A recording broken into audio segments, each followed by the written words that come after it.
Walang takas ang dalawang individual nang maaktuhan ng kapulisan na nagpuputol ng kahoy sa Bagao, Cagayan. Alamin ang ibang impormasyon mula kay Police Corporal Roldan Guiam. Hindi na nakapalagpa ang dalawang individual matapos mahuli si magkahiwalay na operasyon ng mga otoridad sa aktong pagpuputol ng kahoy sa bayan ng Bagao, Cagayan. Kinilala ang mga suspek bilang sina alias Tonyo, 56 na taong gulang, may asawa na nahuli sa barangay Talang, Bagao, at alias Bernie, 58 taong gulang, may asawa na nahuli naman sa barangay Pitagrande ng parehong bayan.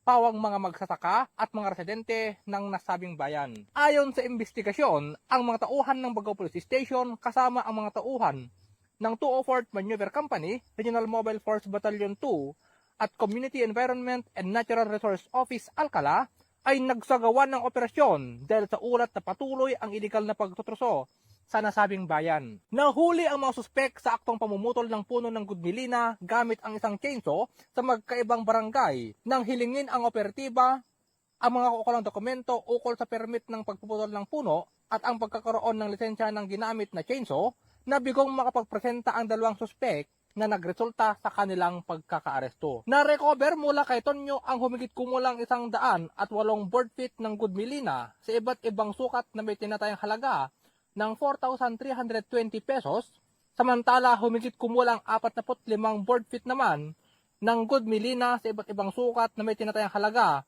ng 1,600 pesos ang nakuha mula kay Bernie at tig-isang unit ng chainsaw na parehong mga paso ang lisensya. Ang mga naaresto magi ang mga nakumpiskang ebidensya ay dinala sa Bagao Police Station para sa tamang dokumentasyon at disposisyon at mahaharap ang dalawa sa mga kasong may paglabag sa Presidential Decree No. 705 of Forestry Reform Code of the Philippines at Republic Act No. 9175 o Chainsaw Act of 2002.